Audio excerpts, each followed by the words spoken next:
Volume up, not down. Welcome back, everybody. A new week, a new journey to the center of the mind, as they said in the 1960s. That wonderful band, was it the 13th Floor Elevators? One day we will find out, but not today. Artist Journal, July 29th, 2024, broadcasting from a beautiful sunny day in Berlin, Germany. My name's Adrian Pocobelli, getting over a bit of a cold, as you can hear, just a mini cold. You gotta be grateful for those, rather than a mega.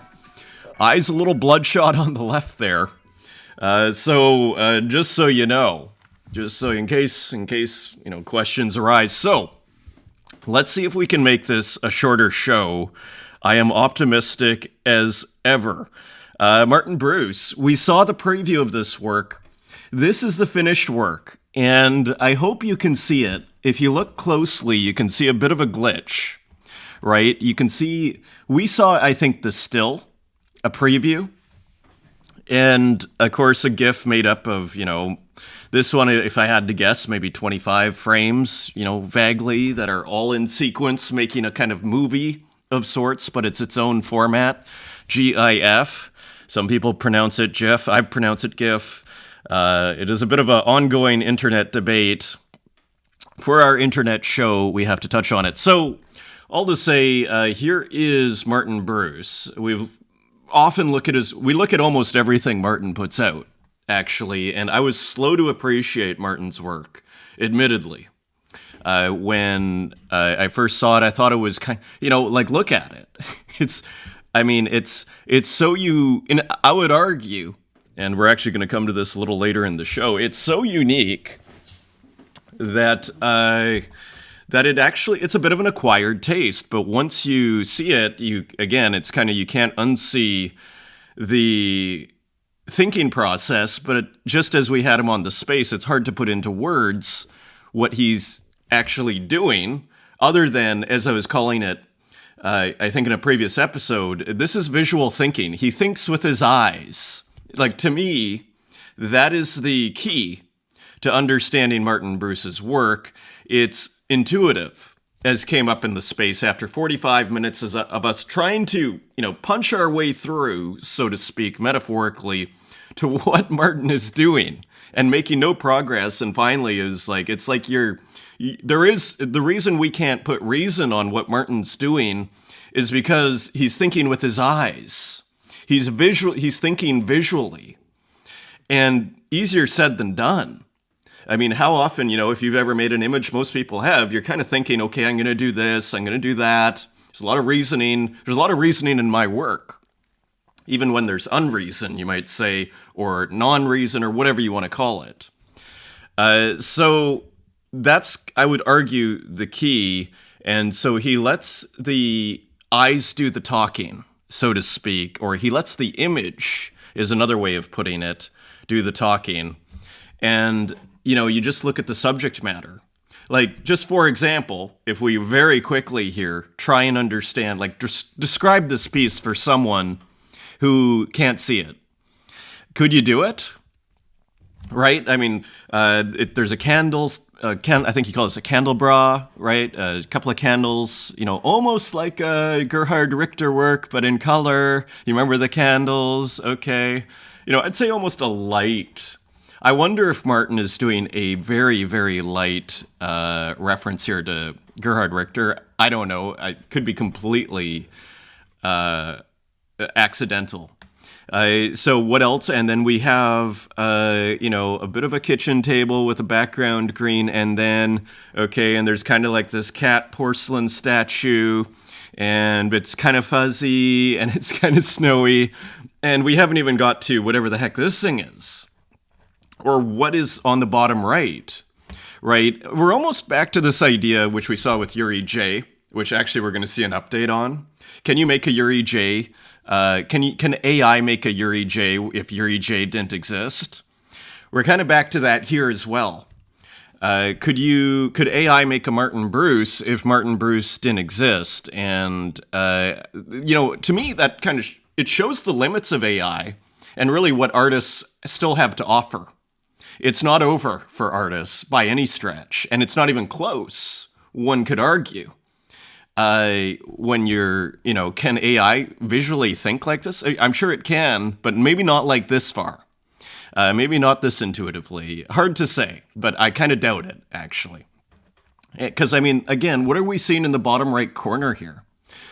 Like, again, if you don't make art, or if you're not even really thinking about it, like I wasn't really thinking about it till now, you look at the image and you, like, imagine making this decision. Like, and even the shape of this decision, like, this is what I would call an outrageous decision.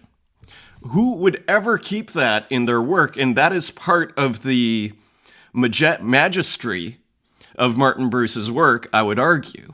It's outrageous in so many ways, the decisions. Like, what do you mean you're going to have within this, tableau, some sort of snake that's almost coming apart here, made of a sampled brush, and then you just put a little kind of happy face. Really cool looking snake, by the way, on the table, right? Like, it's so irrational, but it holds together visually, almost delicately, and then putting the little kind of snow, if you can see the whole, it's kind of animation without animation, as I like to call it. The image is moving like a glitch, but there's nothing happening, so to speak. It's not like a Disney movie animation. This is just adding life, you might say, of a certain kind, dynamism of a certain kind, movement to the image. Again, and then I don't even know, I guess that's a plate with this almost green in there. So just really cool. Martin Bruce starting the newspaper of the imagination for the week. And here, it's on Accomparts. And I think we've seen a couple of things. I'm not sure if they have a show. I feel like we've seen this page before, right? Current price 0.5 ETH, and there are no bids yet. Estimate is 0.3. Interesting how they put the estimate. And here you see Martin Bruce. I think he was in Portugal. I think it's either Spain or Portugal. I think he was in Portugal when we talked to him. Martin Bruce is an artist whose naive blend of traditional and digital art has created a fascinating world of visual exploration. His journey from the physical brush to the digital realm reveals an intention unafraid to cross boundaries. So true. Innovative, engaging body of work that invites us to explore uncharted territories of digital aesthetics. Couldn't agree more. So nice write-up there for Martin Bruce on Accompart. And here it looks like other parts of the show. That looks pretty rad. Juana Pedro there. Datura, awesomely. So very cool. Very cool. The digital art journey continues. So thank you for all the comments last episode. I tell you, this, for me, only for me, maybe for me, maybe only for me, but this kind of breakthrough, this was a total breakthrough for me, personally. This idea that we came up with on the air, kind of the beauty of doing this, quote unquote live, it's recorded, but recorded basically live. The beauty of doing this is, you can come across, you do enough shows, you come across some pretty interesting ideas. And this was one of them, this idea of art as technology. It really resonates with me, as some people mentioned in the comments. It seemed to resonate with some other people too. Because to me, it almost brings home what it is we're doing.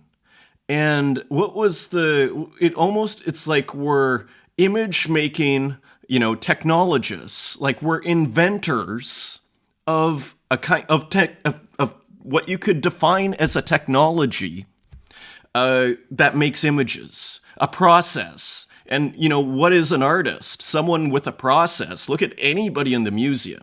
Georgia O'Keeffe, Andy Warhol, Leonardo da Vinci, any impressionists, you go through the whole rigmarole.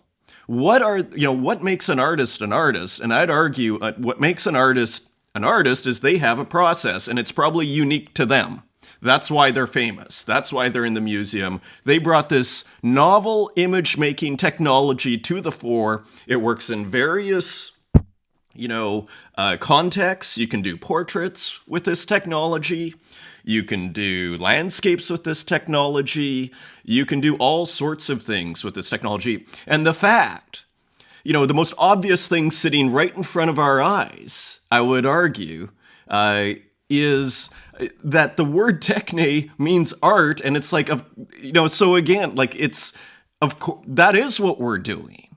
Like we are, I would argue, just like, technologists of sorts, inventors is maybe a better kind of, like, of course artists are inventors. They're inventors of images, but maybe more importantly, what they're inventing from a technological point of view, they're inventing processes. Just like a jet engine takes, you need a chip, you need like the fan to move the engine, you need all of these little technologies go in to make a jet engine. I'm rereading The Nature of Technology, which maybe we bring up here at some point.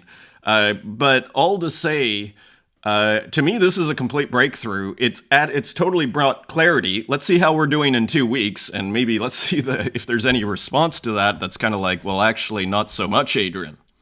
But to me, this really has brought clarity to what I am doing as an artist. You're basically an inventor of image-making technologies, I would argue. And Steve Jobs, I mean, it's another way of looking at this is, what is Steve Jobs? Is he an artist? I think he considered himself an artist. It's just utilitarian art. But is a Mac, or an Apple IIe, you see that object, especially with plugged in and on, with Ultima 4 on it, and are we going to say that's not like a kind of art, or that's not poetic? I'm sure he thought it was, right? So, finally on this point, it's something which I brought up, what's the difference between, many times, the difference between a website and a painting. Painting incorporates what we might call poetic elements, which oftentimes are irrational or speak to human nature, association. Whatever's going on in Martin Bruce's work, that is not, a website. That is something that's, but that's not to say it's not utilitarian, I would argue. But let's not go back into that whole debate. So anyways, let's go to the comments here. Let's look. Thank you for the wonderful comments all around. Very thoughtful. Here, Echo Textile Studio. Great show again. Thank you, Adrian. Your artistic and journalistic educated opinion on this channel are important for many reasons pointed out by all kinds of people here. Thank you. A very nice thing to say. My selfish interest lays with learning about the economic aspects of this industry which you inspire. It's pretty exciting. Again, like if you have any artistic ambitions, you have to be here. It's sort of like what I tell everybody. My real world friends, one is trying to actually get me down for a meeting so I can set them up with wallets and whatever. And so to that person's credit, Bob the photographer, aka Roberto. So hopefully he comes online. So I'll just say, awesome. Can't wait to get my first digital art account soon and purchase some of your art too. Well, very nice of you to say, and thrilled to have you here, and can't wait to see it. Eco Textile, really nice comment here. Terry Visual of the legendary and renowned Kurt Hustle Collective, KHC. Great feature and topic. It appears as though Rodeo, the new digital art platform, are adopting a similar approach to Spotify, which everyone knows is a horribly flawed system. Good. I thought this was a great analogy. Where you get like 10 cents, listen, or whatever the case is. Probably a penny on Spotify, if that. I mean, what do you get? The only people benefiting from this are the creators of the app, and to a lesser and the consumers, leaving the artists in the wind, despite the fact it would be nothing without their contribution. Rodeo is new, and I really hope that they have a better plan than mirroring a kind of one-way benefit system behavior, but from what I'm seeing and reading, it's not looking too positive. Is someone that dedicates the majority of their time to creation and as a result is not financially stable, which I accepted long ago when following this path. This really hits a nerve with me. I mean, yeah, I don't say it with judgment because I've never used Rodeo, but I genuinely don't understand why people would mint there. If it's true that you get about 17 cents a mint, because why wouldn't you just put your art on Object or Zora? Is kind of what I ask myself. Like, I don't know why people are doing it. Maybe it's this idea, well, I'll expose myself to new collectors, which is legitimate, actually. It's a legitimate path forward. So maybe it's just this idea, maybe rodeo.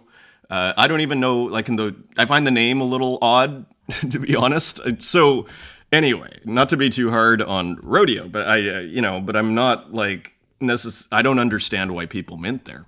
And put it this way, and I think this is going to come up in a later tab, but remember 01, right, on Avalanche? Like, are people still using it?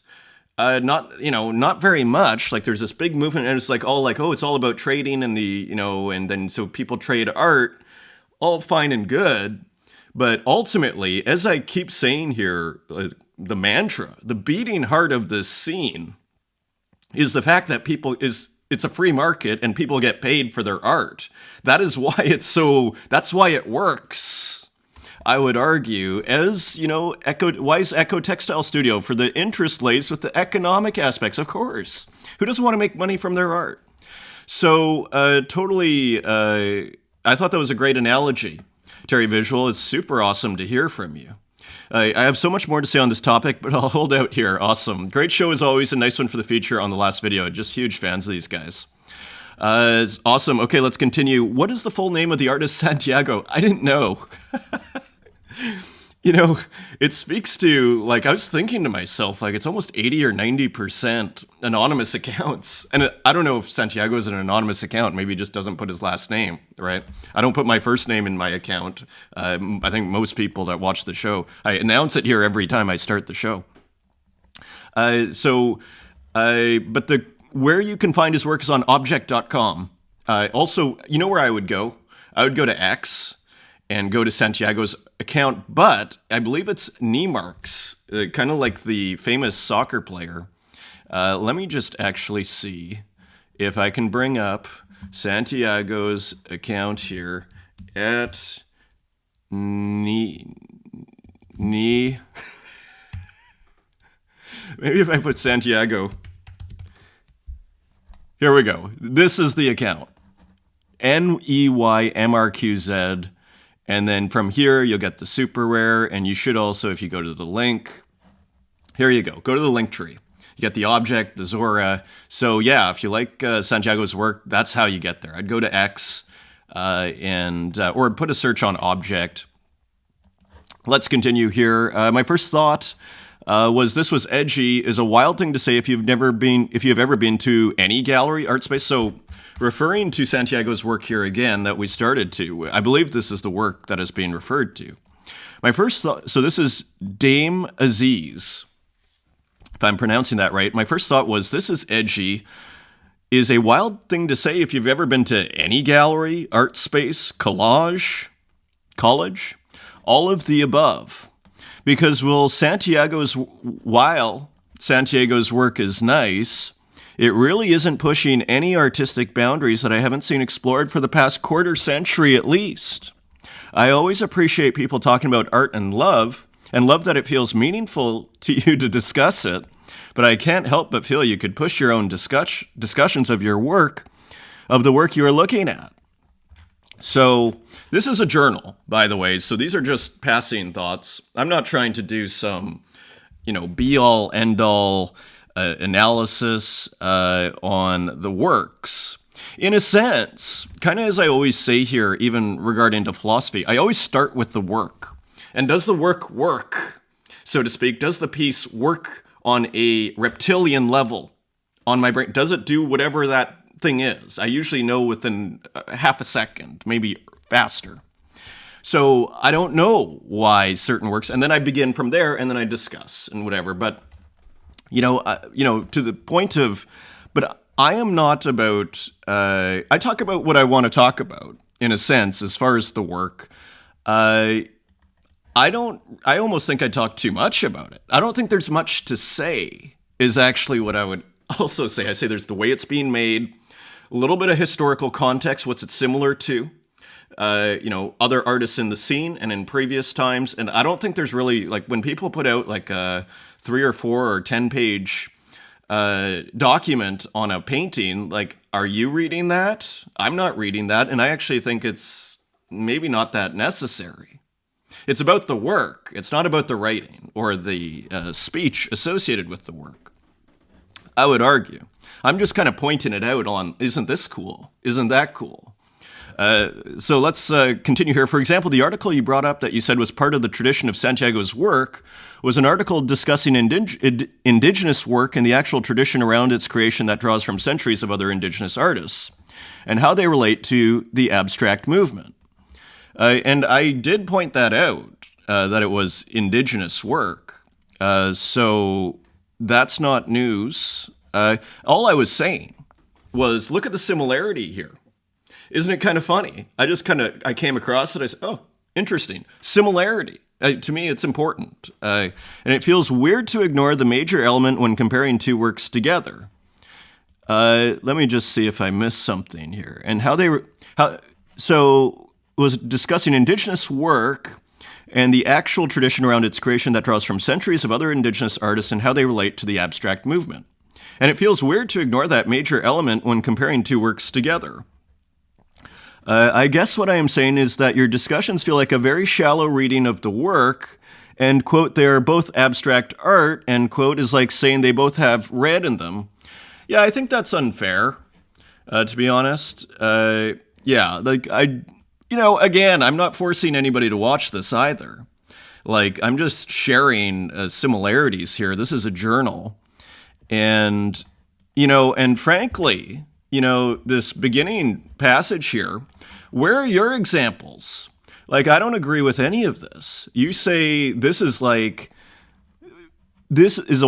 wild thing to say that Santiago's work is edgy if you've ever been to any gallery. I mean, I probably go to galleries 3 or 4 times a week. It's what you do out here in Berlin. I don't know how many you're going to. And as far as museums, I mean, really? So you think, just to be clear, and in all good fun here, but you think this work, and let me just bring it up here, which has other works seemingly in the digital Passepartout, as I am calling it here, with all of this AI in it, you think this has been done for the last 25 years? So I challenge you, show me an example. You haven't listed a single name here of who it's like. Who is it like? What work is what I would say. Let's continue. For me, part of art is questioning it. Okay, it doesn't make you a traditionalist or anything to question the intentionality of purpose of a piece. But the issue, maybe this is the heart of the issue here. But the issue with AI work is that it can't answer those questions because it doesn't have a reason. So my sense from this comment is actually you don't like this work or you think it's not pushing any boundaries because it's AI.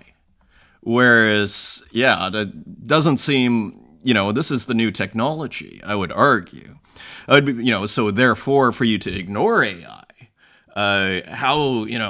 it's a legitimate path. But to attack someone for AI work, I assume that's what's going on here, seems a little basically rich. I'd be interested to see how your discussions evolve in the future. But right now, I feel like they're really coming up against that issue, which is still unclear that I'm not going deep enough, I guess. Again, I have a completely different view, actually.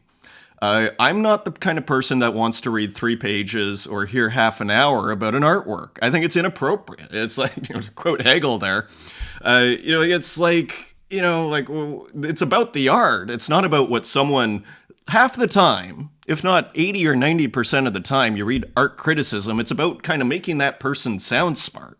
It's not about actually helping you understand the work. That kind of criticism does exist, and there's a place for it.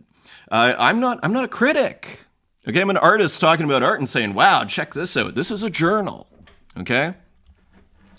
And it feels like you're coming, I'm just accepting this without any of the digging and development that comes with actually developing a new style of art. So, again, give me some specifics here to, Dame Aziz. I want specifics of how this has been being done for the last 25 years so obviously. Because of I'm actually surprised I haven't gotten more pushback, actually, on my aesthetic, curatorial and the discussion of my art. It's pretty amazing episode 340, 341, actually how little pushback there's been. It's fascinating. Like, because the development of art actually comes from not accepting it.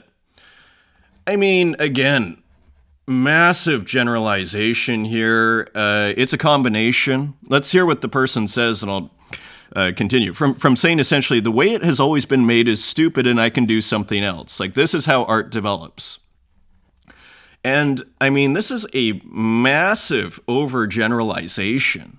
If you go to T.S. Eliot, what is it? Tradition and the individual talent. And this constant, where he explains there's this constant negotiation, really, between the tradition and doing something new. And in order to be a part of the tradition, if you start having zero reference to what's going on, even Warhol rejecting, let's say, abstract expressionism in favor, let's say, of these graphic design things, he's still putting the drip. He's still putting painterliness. It's still almost about the surface of the canvas. But he's putting different kinds of iconography and saying, check that out. So I don't agree with this. This is very overgeneralized. I would actually oversimplifying the situation, I would argue. Regardless of whether people accept it or not, and change as more people look at it and critique and put their own spin on it, less acceptance and more inspiration. So we're not inspired over here. So I have to disagree with all of this. You know what it reminds me of was that tweet that came out that was attacking the Object website as being like this terrible UI and how unfair all the curators were. And I was like, I don't agree with a single part of this tweet. I didn't even show it because I thought it was like, this is not about Object. And I don't think this is about this show. That would be my kind of semi-sick kind of assessment, semi-ill assessment of that comment. But anyways, thank you for the comment, and always feel free to respond and leave examples. Leave examples of how we've seen this work here a billion times over in the last 25 years. Let's continue. Tschüss, anonymous hotline. Tschüss, of course, is goodbye in German. Great one today. Just listen while making lunch. Thank you. Very nice comment. Trippy Collector. Oh, yes, this Santi piece is so perfect for the opener. Indeed, I was very happy with how the work worked with the title. Santi, again, technologists here. Kwampa, the great Kwampa, another great one. Want to have a tea with Chupacabra sometime. That's hilarious. I don't even know what a Chupacabra is, but I was mentioning it. Filippo Francocci, great show, Adrian. I'm actually a fan of the long format. No need to shorten it, in my opinion. Well, I think if I can just get it to like 45 minutes to an hour, it's kind of like, what do they call it? It's a compromise I'm willing to make, with myself, so to speak. John Cates, love the end of this EP's title. This EP's title. Thanks, John. Awesome artist. Rodeo seems like, John's like that. Maybe John Cates should just use the Rodeo platform because at least he's doing the Western glitch. At least it fits Rodeo. And I think he is using it, actually. So anyways, awesome to hear from John Cates. Really cool guy out of Taiwan. American in Taiwan, Dropkick Pop, awesome to hear from you. August Ground, Ubu Hua, of course, Alfred Jarry's play Ubu Hua Knows. Luciana Guerra, awesome to hear from you. Gonaji, awesome to hear from you. John Cates, I think you may already love Gumby Life as a Mr. E by Paper Rad. Pretty cool, cool drawing here, almost digital illustration. Pretty wild. Unusual. K's Works, Oyeni Yi Coyote. It's that time again, time to settle down for a great watch. Thank you. And I think we have a work in the community. Chrome Void, thank you for linking to Color. August Ground, between the thought and act lies the shadow. Maybe Ezra Pound. Right, or like Lou Reed was saying, between thought and expression lies a lifetime. But maybe, Ezra Pound, there lies the shadow. August Ground, Julian Janes. Ah, yes, those voices in your head aren't gods at all, honey. Yeah, a radical theory, when we have more time. Oh, I hope we come back. We need to do a ChatGPT on Julian Janes's theory of the voice in our head, where it comes from. Santiago, great to hear from you. On the cover of Artist Journal, not a news show. 341, thanks so much, Poco. Awesome. Great to hear from you. Always awesome to hear from the artists. And also, this is hilarious. Got to make the show shorter. Also, Pocobelli, and here talking about Latin, vita brevis, ars long. What is it? Life is short, art is long. by, I was going to say Goethe. That's how I know it, because it's in Faust, but it actually goes back to Hippocrates, as we were learning last episode. And very quickly on the community. Ilya Barbarin. Hello, my dears. Now I'm ready to show you my new collection. It consists of mini animations of the theme Good Bad. The fourth animation appeared in the collection today, and I will continue to replenish it. So let me see. Here we go. So happy faces that are expanding from Ilya Barbarin, who makes those great, remember the happy faces, the airbrush paintings, I think? All the happy faces making a plane, if I'm not mistaken. Rosetto, new artwork in Osaka. Cyber Safari. So awesome to see Rosetto back on the scene here. So a very cool work. And what are the details here? This is on Foundation. So Rosetto back on the scene. Wavy Peso, what's up, y'all? I am Wavy Peso. Let's be homies. Nice to hear from you. And here we got a couple of aliens in the studio here. Looks like a digital painting, a couple of different versions, interestingly. Kurt Hustle Collective, start your day with a piece of video art history. Indeed, get yourself a Kurt Hustle 1 of 1. Subscribe now. So have selected news. That awesome piece, 97 Tezos. I can't believe someone hasn't bought that yet. This is probably gone, but you can check on Object, Skull Takes, Traveling Through the Mediums. Check out this thread on Lovid's work. So unfortunately, we probably don't have too much time to go through this. But yeah, you see the weaving here. And going back and forth between, we see this with Kristen Roos to great effect, and we're going to see another example today. Very interesting that, of course, we are Unit London having a foot in the digital art scene here. They're kind of interesting. They kind of have a foot in the contemporary and a foot in the digital art scene. They're interesting kind of crossover group. We are Unit London. K's Works, why do you fight? So here we are. Kayodio Yanini Oyeni Coyote. So here we go. Painting. It's about a soldier caught in internal turmoil on a battlefield, and he has to win the battle. So here it is, a digital painting. Look at how beautiful that is. Look at that brushwork. Is that all digital? Is this AI? Is this a combination? Very interesting. And there you are in Photoshop with some clues. Wow. That is pretty impressive. So thank you for posting that. K's Works, Oyani Coyote, cool work there. Great texture. I'm so impressed with digital painting right now. There was a time, where the brushes were not convincing, where I would just use the hard edge contour of it, like the pure kind of digital brush stroke. But now that, you see it with artists like Uxine and many, many, many others, the brushwork is getting fantastic. As you see right there, with digital painting. Son of Stag, The Push of Inertia. These are pretty interesting works, Son of Stag. Thank you for posting them. Great textures here. A combination of a lot of things. It kind of looks like a little bit of Magic Wand selection. I love that stuff. Kind of gives a sense of randomness. And Peterson's my second work on Rodeo. So now, is this the person who put the inside of the book? Interesting. So here it looks like a variation on a poster study of a film by Michelangelo Antonioni. Hope I'm pronouncing that right, famous director. And here's Apocalypse Now. Hilarious. Very cool. And Lejo X with some work here. Interesting kind of emoji-like work. And Toro we saw last episode. Thank you, everybody. KF. This was great. So we talked about this work here. The only work I'm holding from IP is Base Pro, a 1 of 1, still from Gone Basin, a glitch animation I made in early 2024. We were looking at this work.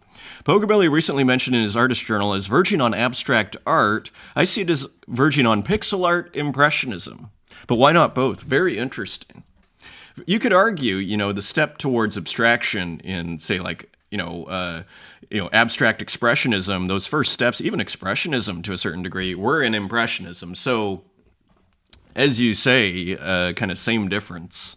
But you know what I liked about you mentioning this, KF, Kyle, is it does make you look at the work differently as pixel art impressionism. And that is why I mentioned it. It's like it's funny how just the preconceptions you go walking in, how they do color how you interpret the work. Ed Marola this week opened in real life sound art exhibition, got invited to play a synth at a live gig, talking in real life residents at local digital arts venue, getting a soundtrack ready for next show, invited to a super cool show with one of the major references in the space, Jim.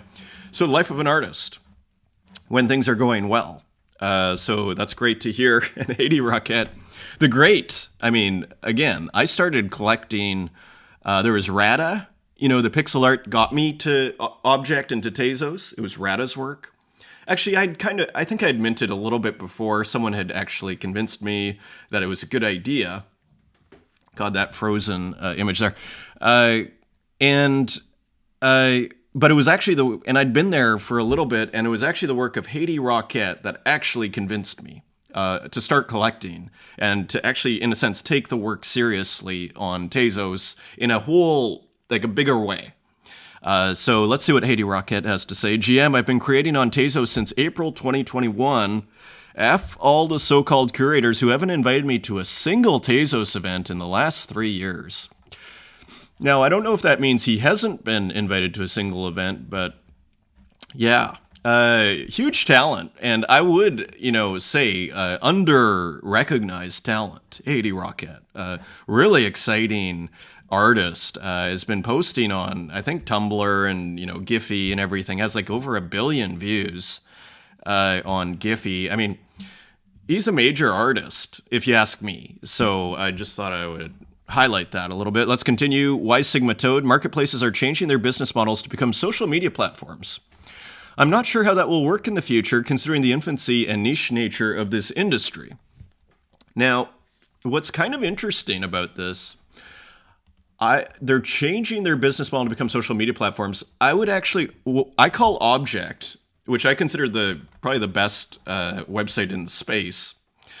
What was the other one we were looking at? Gamma's beautiful, but Object is probably the most functional. You can use it, but it's still beautiful, elegant. I would argue I've long called Object a futuristic social media platform. Instead of sharing pictures of your lunch or your friends out on vacation, you're sharing pictures from your imagination, really, and actually works of art.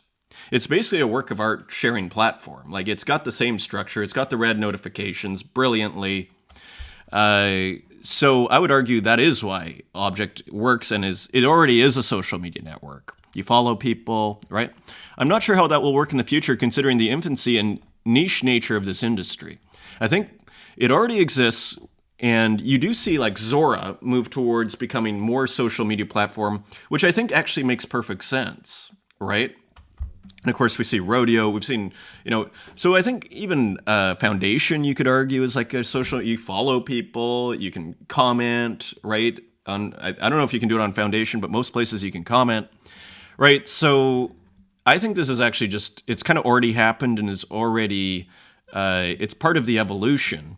But I think if you're focusing on the social media platform rather than as being a great place to show your art, then which is maybe why Sigma Toad is talking about, then I think we do actually go too far, and then it's all of a sudden, again, is it about Rodeo? Is it like 17 cents and it's not, why would people use Rodeo at 17 cents? I don't know. But I guess we'll find out. And here is the tweet I was mentioning earlier. Woman NFT. Zora needs funding to operate. 01 needs funding to operate. Rodeo needs funding to operate. Artists need funding to operate, and if the artists aren't getting funding, I mean, 01, I don't know how much traffic they're getting right now, but I assume it's not that much. I'm not seeing really anything on 01 right now, and why? Because where's the incentive, right? So that's what Zora and Tezos offer, an object, a way to get paid for your art. And so it will continue. To me, they will dominate until other people can actually give you as much money or more for your art. When you go to mint a piece, you're not like, well, I could put it on Rodeo, but am I only going to get $3 for it? Or I can put it on Object and maybe get 50, or Zora and maybe get 30, right? Continuing on, Jack Tezos, after analyzing over 1 trillion Tezos addresses while working on Bandog, I realized most artists use around 50% of their earnings to support other artists. That is a crucial part of this whole ecosystem, is the artists are collectors and spend a decent amount of money, of like 50% of their earnings.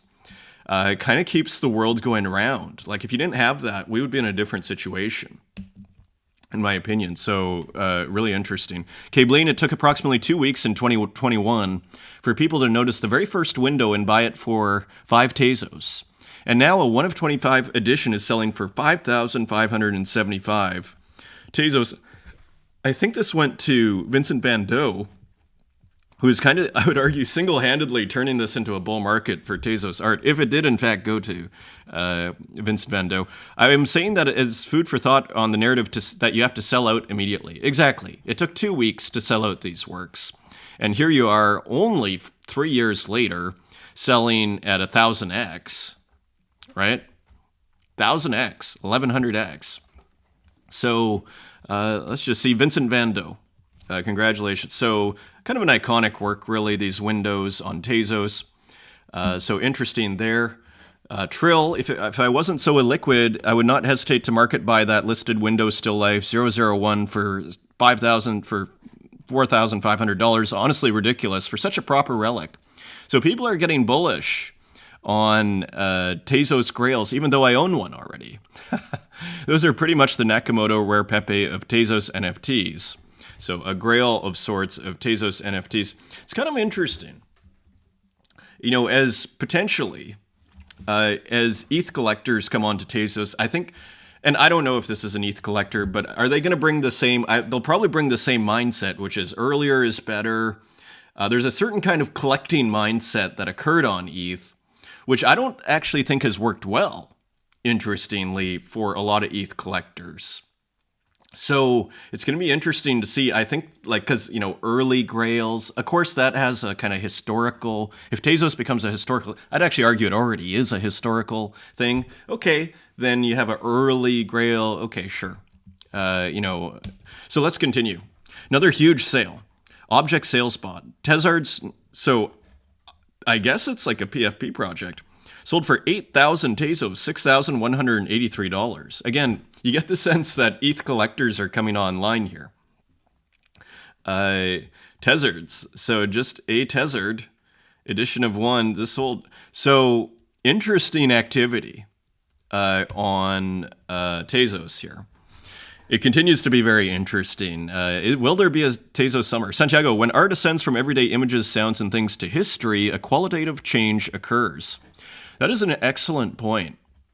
That, you know, there is a qualitative change in interpretation when all of a sudden you see it in a book and all of a sudden you go, oh, this is important. But isn't this kind of stupid? Like, kind of, you know, it like something happened. I think it's called social proof. That's how powerful social proof is, right? When a museum all of a sudden shows the work and the MoMA shows your art, Santiago artwork, that changes everything, right? That's the power of social proof. So it's human nature.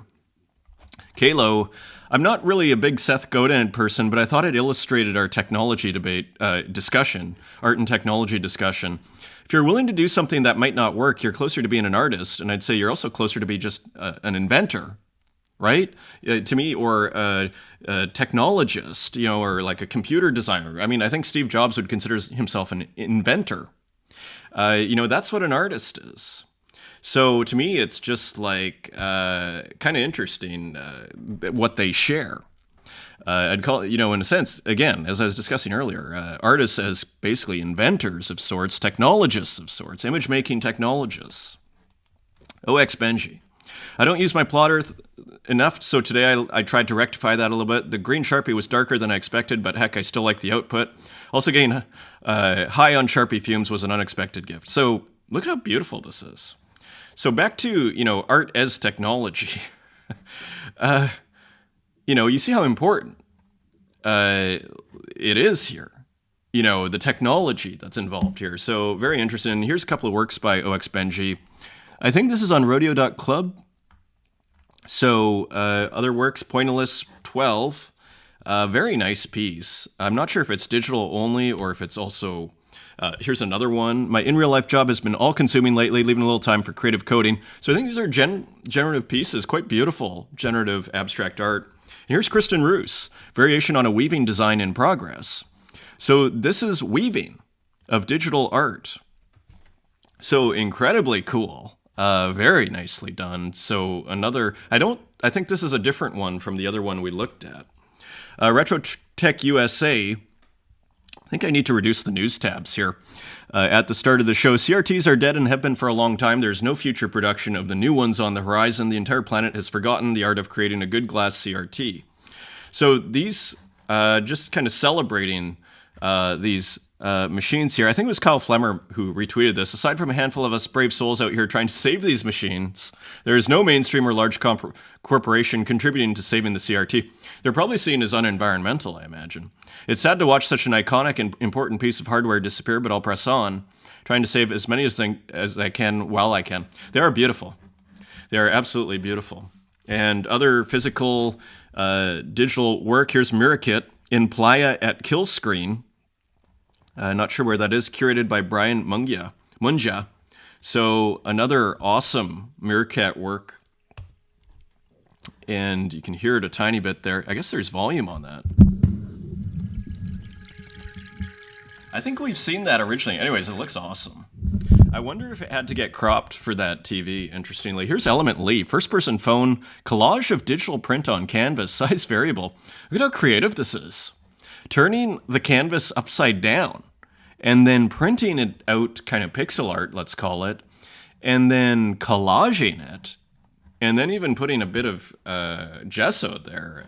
Very wild work from Element Lee. Here's Hermapi pixel art on Instagram.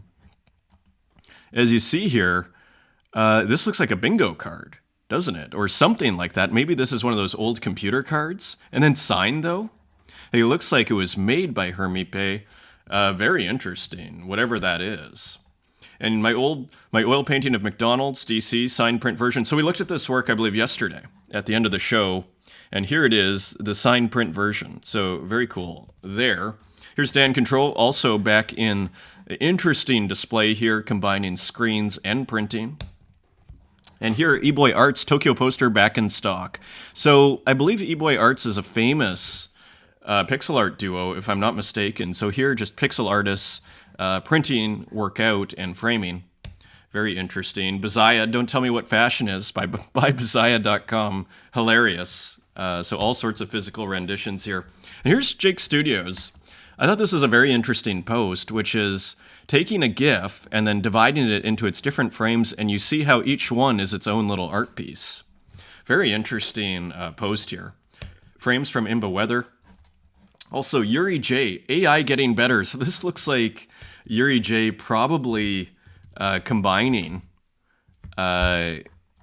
previous works using AI. I think this is AI, when you see in here. I think so. Not positive on that, but I think so. So AI getting better. Anyways, let's go. Yuri J, Cutleties with Purite, another kitchen from Yuri J here. This on Super Rare. So more mints on Super Rare that we're seeing July 28th. So awesome. Let's see if we can zoom in a bit. So again, classic Yuri J, as you say, the outlines of our lives here. Just outlines and then filled with different kind of patterning. Beautiful. Beautiful textures. I mean, Yuri J is doing quite well. I think has built kind of a nice digital art, oeuvre, so to speak. Like, it's quite persuasive. There's the Instant Pot. I have that. I recommend that part of the kitchen there. These are awesome. Pressure cooker. So beautiful work there, just listed on Super Rare. Summer Residence, also by Yuri J. So minting a ton of work, putting it multi-chain here. So beautiful work, kind of reminds me of a Greek island. Maybe not very deep analysis here from me, but that is, kind of reminds me of an island here. And here are some boats, and it just looks kind of cool, doesn't it? A little landscape, weird kind of almost frame into space there, a balloon, and again, that same style, right? And also, we got 7 very quick, I love the titles of these, a series. So Yuri J putting out a ton of work here. Lesson 1. And you see up close, again, Yuri J style. It's quite persuasive, everything coming together here. Cube, love the titles of these works. Pyramid, these are gorgeous. Look at these great, totally original textures and just works. I mean, it's just original work. Lesson 4. So just beautiful. Lesson 5. So these are one of ones. I think they're about 40 Tezos each. Still available, many of them, all of them. So very cool. Some other works here. So Yuri J has 2 accounts. This is the one with 4 extra J's at the end. Here's lesson 7, interestingly, which is lesson 6. So very cool work from Yuri J and GloomTube. I thought these were hilarious. They took me a couple of times. Long time no see. So garbage bags over the window. It's like, I remember being in English literature class very quickly studying Tom Sawyer, The Adventures of Huckleberry Finn, Mark Twain. And what the professor was pointing out, Peter Stoichev, now president of the University of Saskatchewan, he was pointing out how Mark Twain he took out this passage and how it was like the absolute anti-romantic passage. Like the fish is dead, the gray fish is dead, like the exact opposite he was saying of romanticism and the brilliant and what we're almost seeing with Kant, like the awesome and terrible power of nature. And there was Mark Twain, the satirist, just needling that whole way aesthetic idea with Tom Sawyer or Huckleberry Finn and the dead fish in the water and everything's gray, satirizing this whole notion. Brilliant. I kind of like, so we have to keep that kind of thing in mind when I would argue when you look at a GloomTube here and you're going, well, this is a garbage bag on a window. Like, what's going on here? Long time no see. Great title, edition of 10 for 5 Tezos, 3 gone so far, and it's part of a whole series. I find this title hilarious. 5:55 p.m. So with a garbage bag blocking the sun, right? Again, always kind of dystopian a little bit from GloomTube, chronicling the American nightmare to a certain degree, and I use that in quotes, and it's not always a nightmare, and I know people, etc., that are having wonderful lives over in America, but I think if we were to just shorthand it in a very kind of quick way, and here's another one. What's the title on this one? Go look out the window. GloomTube, so awesome. And here's one more. A light turned on. Okay, but you can't see it because a garbage bag is covering the window. So again, just like the most unromantic image you could ever imagine. A garbage bag on a window. Beautiful. Brilliant, actually. Here's Nov 1914, Patio. So once again, wild. Taking 2 works, maybe feeling that those works on their own don't work, right? Or that are not enough, let's say. So it's like, you know what? What if I put these 2 together? We're back to the pragmatics of art making. That's what I see here. I see 2 works. It's like, if we put it together, and then you get this interesting kind of, contemporary art piece where it's like, what is this juxtaposition about? Is that the house of the rabbit? It's just association. It's like echo of Magritte here, So Nov 1914, that's on Zora. Zozo. Let's listen. The Great Zozo, Purple Rabbits. We saw the blue dog last time. So, very fun. I think this sold, or interestingly, unlisted. Maybe that's for the personal collection. Maybe it has 2 rabbits. This was fun. David Hockney Revisited. So, I think echoing a David Hockney work with sprinklers. Very, very fun work. Again, screams like art institution. Even the wild palm trees there. A lawn being sprinkled. Already hands picking that one up. Nice pickup. 30 Tezos. Yeah, would have loved to pick that one up. Beautiful work. Here is his dribble waffle at Interim Shangri-La. So let us get the volume. More edgy kind of new wave, no wave kind of work here. Beautiful. Just barely get a melody. Great musician too. Great musician, Waffles. So what happened here? Edition of 6. So selling some at auction, always tricky. To get your cedar plank, also known as Hasdrubal waffle. Here's cedar plank on La Playa, or doing a work on La Playa. And so very interesting summer work here. Not sure on the software on this one. Hasselhoff. Maybe that's David Hasselhoff. Maybe it's Baywatch reference. So, a couple gone. And here, PP Universal, El Domingo Más Tranquilo. So, feeling like it's referencing a very famous work here of human sacrifice out of maybe the Andes there. Very cool work from PP Universal, selling out edition of 5 at 7 Tezos each. Nice work. Here's Jake Studios, who we were seeing earlier, planet hopping, digitally drawn animation.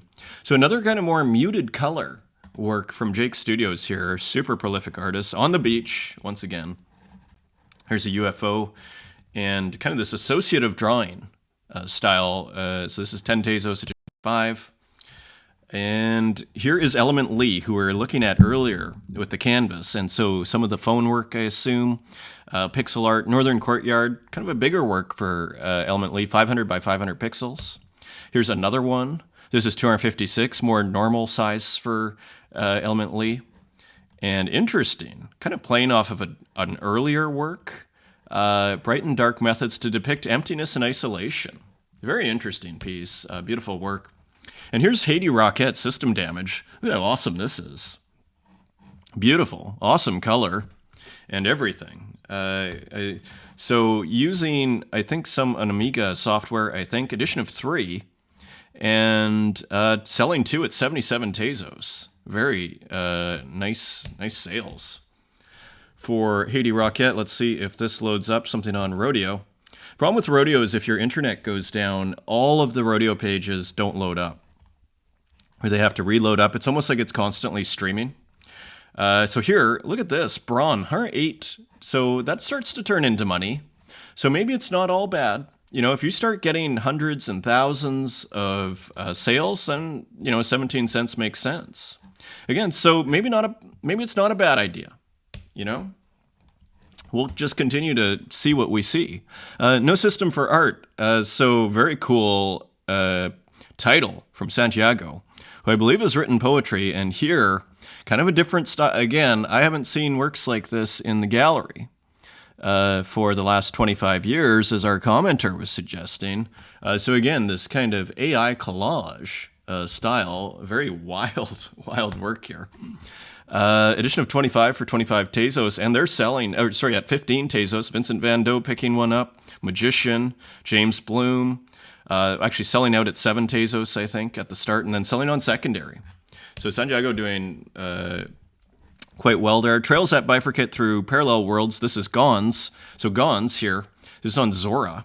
So another interesting, using sampled brushes here, another interesting digital abstract. Here is Michael Micasso with 34 Mints Knock Knock, and playing with these kind of old, I guess this can't go larger, playing with these old colors here, almost Apple IIe colors, and the Ultima 4 like tiling, except at a different ratio, kind of remix tiling here. 34 minted on Rodeo. Let's continue. Here is Françoise Gamma Endosso 4. Super interesting.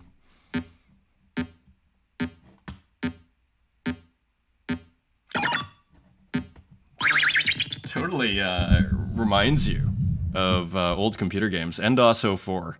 3 Tezos edition of 30. And here's also Françoise Gamma. Let me see if we can bring this up. I was having issues with my internet. I'm on phone internet again, but it should be fine. Let's go here. Because otherwise it's been perfect. Look at that. So a cool Françoise Gamma work, walking figure, and this is back on Acamp Arts, which we saw the Martin Bruce work. Here's DJ Kuro. Let's see if there's any volume. I think this is on Rodeo, if I'm not... yeah, it is. 16 minted, not bad. So cool work here. And Nintendo Glitch ROM. Here's another one. This is Silva Santus. Who continues to just, really just, for lack of a better term, deconstruct the image, right? Or just continues to just kind of blow it apart. And even the arm disappearing. Very interesting work and development from Silva Santus. As we see here, just to make sure we get that right, we did. That's on Zora. Here is, let's just see how many minted. One minted so far. Sean-Luc, Chrono Web. So interesting, almost looking like biological or worms or something. Cool abstract. Look at that frame. That incredible frame. Very interesting piece. Animated abstract from Sean-Luc. Here's Renki with a couple on Instagram. Let's see if we can get this working. So this was interesting, right? Look at that one too. Interesting combination of like pixelation and kind of smoothness. Interesting contrast here.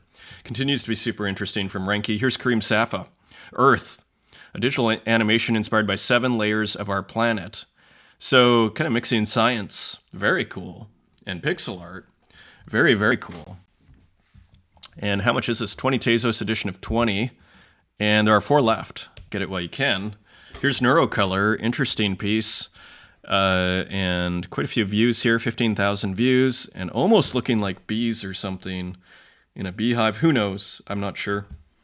Interesting abstract is what I would call that. And here's DJ Kiro with a very cool video painting, as we like to call him. Very up close with this, and just a little glitch and maybe a little bit of sky behind there. Not sure. Very cool. That is on Rodeo. And let's see if we can get this one working on Zora. This is Kiro also. And this is Salma, Kiro's mom, actually. So shout out to mom and to all moms out there, to Salma and everyone. Look how beautiful that is. So making a portrait of mom in art. So how great is that? Shout out to Kiro and fam. That's on Zora, 32 minted so far. It's pretty awesome. Here is X-Mortal with another beautiful landscape here.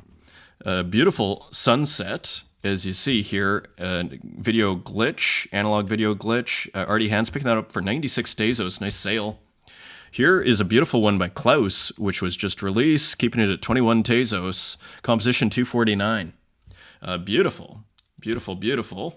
It continues, and here's Walk, Do Duo, and how much did this sell for? 3 Tezos, so you can still get a Walk cheap here. So again, I think coming from Pokemon cards, I believe. And this one was quite brilliant, wasn't it? The Mona Lisa.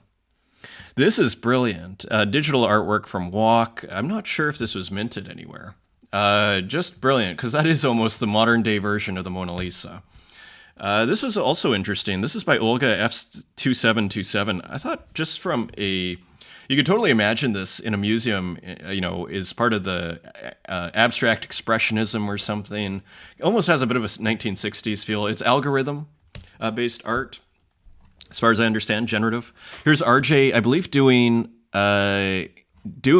AI as we look up close here.